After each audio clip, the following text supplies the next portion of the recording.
I am sitting here with Al Pittampalli, who's the author of several best-selling books, most recently Persuadable: How Great Leaders Change Their Minds to Change the World. Al, thank you so much for sitting down with us. It's my pleasure, George. I have some questions for you that I think will resonate with folks who work in our schools. You know, conventional wisdom suggests that leaders should be decisive and consistent, yet you argue that leaders should actually change their minds. So why do you, what brought you to that conclusion? Well, so I think that in a world that is changing faster than ever, being persuadable, which has always been seen as kind of a weakness, this wishy-washy flip-flopping, actually is an advantage, right? It allows us to change to adapting circumstances, to changing circumstances. So now that doesn't mean that we should always be persuadable. You've got to think of it almost as a spectrum. There's decisive on one end of the spectrum and persuadable in the other. And then you have some leaders who kind of tend to hover around. They're just decisive people. They're kind of stay the course people. And then you have other leaders who are more these kind of forever open-minded people, constantly weighing alternatives. I think effective leaders have to navigate both ends. They have to know that sometimes they need to be decisive and other times they need to be persuadable. And I think it's the persuadable where people need help a lot. Mm-hmm. And so how, if I'm a school leader, how would I know if I'm persuadable, and how would I help my community? How would I make that known within the community I work? Well, one of the most important parts of being persuadable is decision making, right? So it turns out that in order to make good decisions, the best way to make good decisions is to be persuadable. That we are subject to a lot of biases, cognitive biases, that prevent us from really knowing the right answer often, even when we feel like we know the right answer. So one of the best things to do is to be open-minded, to reach out to other people and to get their opinion, and just to kind of lower your own confidence, to be a little skeptical of your own ideas, right? Now, the problem with that is if you do that all the time, you'll go crazy, right? Because if you second guess every single thing, you'll go crazy. So really, the rule of thumb is for the big decisions, for the major stuff, you should be persuadable, right? Because it's worth it. You really want to slow down, take your time, and even if it's a little bit frustrating, to strive for accuracy. But for all the minor decisions in our lives and in our schools, we should be decisive, right? We don't have time to be persuadable for everything, so for some of the more kind of inconsequential issues, let's be more decisive. Excellent. How would you, what have you noticed in terms of the changing nature of organizations in schools? I mean, do you think that schools and organizations are different now than they've been? And if so, what is the impact that has on leaders? I think organizations, yes, are very different, probably because of the fact that the world is changing a lot faster than ever. And it's possible it's not just the changing nature of the world, but it's also just the fact that we're more connected. Social media is something that over the last decade or so has really kind of come into form. So there's all this kind of instability and all these things that we have to deal with. I mean, probably in your schools, the amount of like news events that impact kind of what kids are talking about is probably exponential to what it was 30 years ago, just because of the 24-hour news cycle and how people learn things through Twitter these days.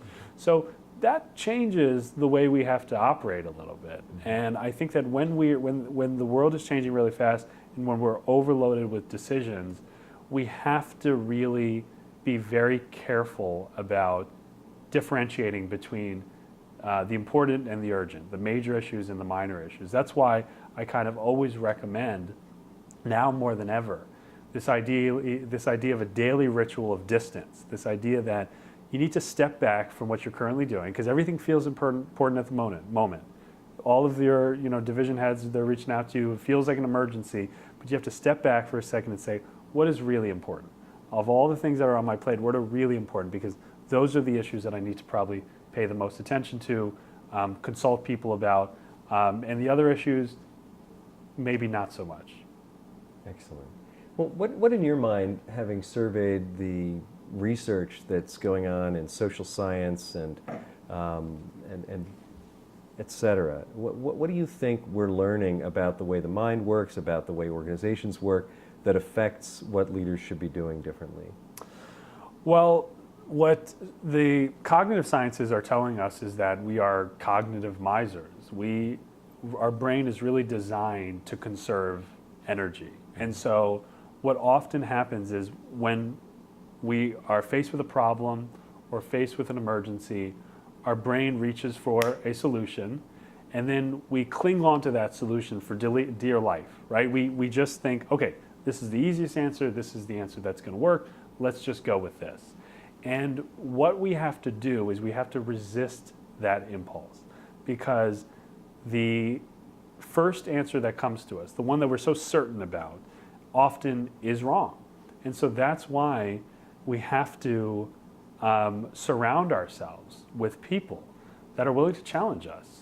I mean, that's kind of one of the major themes of my work, is this idea that you are not an island, that if you are a leader and you do not have people that are willing to challenge you and to keep your confidence in check, then you are in a position where you will probably be making less than great decisions, right? Because the brain is not equipped to handle all these biases and to recognize the biases in ourselves. But here's the amazing thing.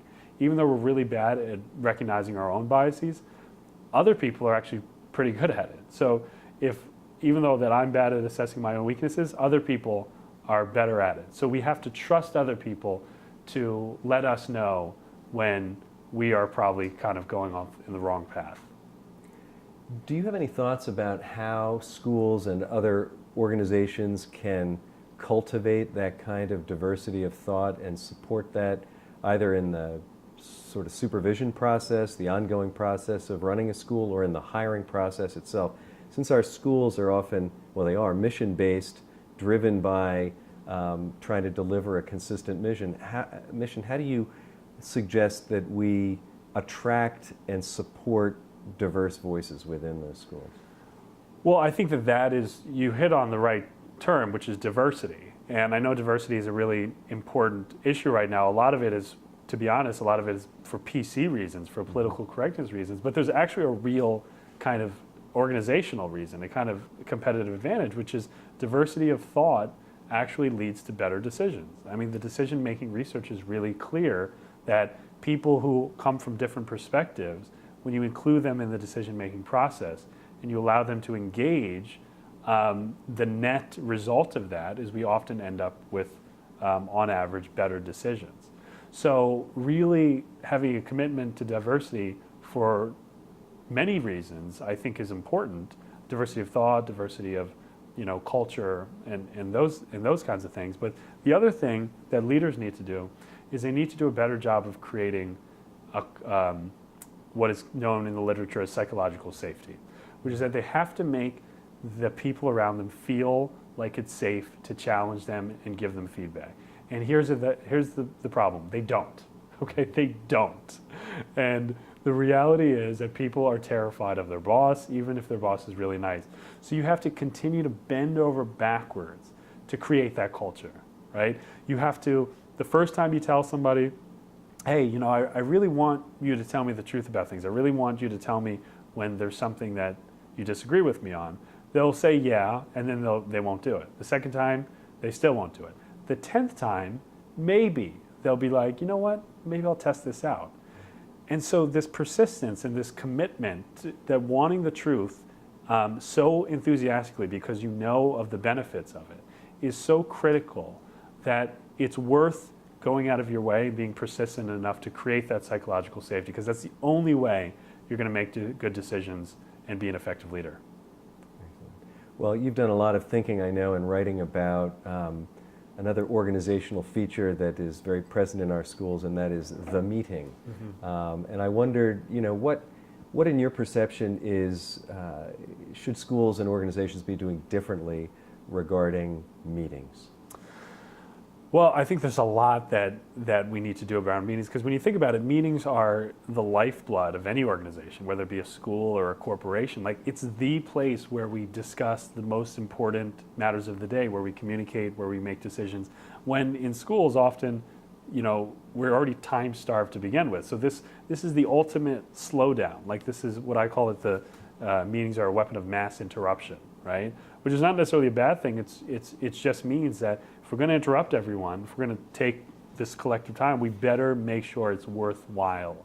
And I think that the biggest problem with meetings, or one of the biggest problems, is they just kind of meander. We kind of get in a room and we kind of just say, okay, well, what do we need to talk about today? And the problem with that is it feels good because it builds this solidarity and it feels like there's this connection that's going on because you're kind of opening it up. The problem is nothing gets done. And my argument is that a focused, more structured meeting, one is that's more purposeful, you'll still get the connection. You probably will also lower some resentment for people that just feel like it's a waste of time, because it will always be those people. And you'll actually get stuff done. So the thing that I think is critical for leaders, for any meeting, is to ask the question, which sounds so obvious, but why are we in the room? What is the purpose? What is the objective? And if the word that you use is to discuss topic A or B, you've lost, because discuss is meaningless. You have to pick words and you have to speak in language that leads to specific outcomes, right? Like, are we in this room to brainstorm 10 ideas? Are we in this room because we want to get everybody's feedback on this issue, and as soon as we get everybody's feedback, we know we're done? How do you know you're done with the meeting? How do you know you've achieved the purpose? Until you can answer that question, you are going to have meetings that drag energy from the organization instead of invigorating it. That's a great set of suggestions. Now, I know, having worked in schools for many years, what typically happens, because folks are so often committed to either teaching children or the schedule of the actual school day influences the availability of people, the technique is typically to have standing meetings, so that we will always meet at this time, right, because that's the time we have. So would you suggest that if there's not a pressing need to have a meeting, the meeting should be canceled, or are there different ways to approach getting the adults together into the room at the times that they're available to make the necessary decisions to run the school? Well, let's take standing meetings. I think standing meetings can be problematic sometimes, but there are very effective standing meetings. So let's say it's an admin meeting where the goal is for the head of school and the assistant head to get all the division heads in the room, and one by one, they kind of, people talk about what's important. Now, what I've seen, because I've had a chance to attend some of these meetings, is it's a free-for-all. People get in a room and they kind of, just the implicit thing is, tell us what's going on. That is a terrible question, because if you ask a bad question, you're going to get a bad answer. And so somebody will search their brain and they'll say, it's issue A, and then you'll talk about it for 20 minutes and nothing important will happen. A better question, that the implicit thing that everybody that attends the meeting has to answer this question, which is, what is the one thing that is getting in the way of teaching or learning that this week you want to use our collective time to help troubleshoot, right? Can you imagine if every single person coming to the meeting had to answer that question? Now, some of the people would probably say, you know what? Wow, that's kind of heavy. I don't have something like that. Great, let's spend more time dealing with Bob and Amy's issue, because they do have an issue like that. And so I think we need to treat people more like adults, to be honest. Like, people are capable of doing this. People are capable of really treating issues in this time as important sessions, but we have to create a culture that demands it, because we have to realize that the only reason we're in this room is to improve the quality of learning for the students and the performance of the teachers, and any kind of this meandering that goes on is kind of taking away from that. Mm-hmm. Well, you've done consulting work in for-profit organizations, non-for-profit organizations, and specifically schools. What have you noticed in your work in independent schools that strikes you as sort of the unique or at least particularly important challenges that you think independent school leaders need to focus on in the present and in the near future? Well, I would say that there's definitely a lot of unique characteristics, but I would say that this kind of consensus culture, I think, is something that I see in schools often even more than I would see in other organizations. I think, like, on the spectrum, they are very kind of far in the consensus culture. Now, consensus, it sounds like a great thing, right? Because we want consensus, we want general agreement. The problem is when we forget that consensus is expensive, right? That consensus takes a lot of time and it takes a lot of energy, and we don't always get it. It's a lot of times elusive. And so if your kind of operating principle is that everything we do together needs consensus, and that the goal is to try to get consensus on every single issue, then you are operating an organization that is going to be incredibly slow. Okay, that's just the reality of consensus. It takes time. So the better thing to figure out is, what are we willing to, what are the decisions and issues we're willing to give up, right? What are the issues that we're willing to just trust other people to do? That we're saying that, listen, we're in this organization, we're in this school, and there's lots of decisions that need to be made.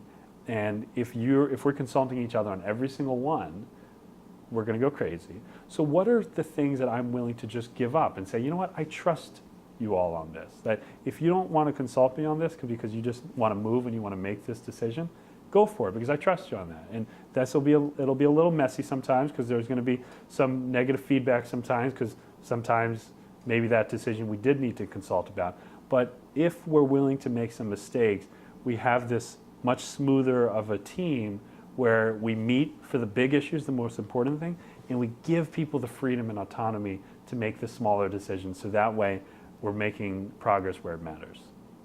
Excellent. Well, Al, are there any questions I didn't ask you? Any thoughts you have about independent schools today, or leading organizations today, that you'd like to leave us with? No, I think you guys do incredibly important work. I mean, I must admit, I work with lots of diverse organizations, and this is it's such an honor to speak to this audience, because you guys are doing serious work with the future of this country.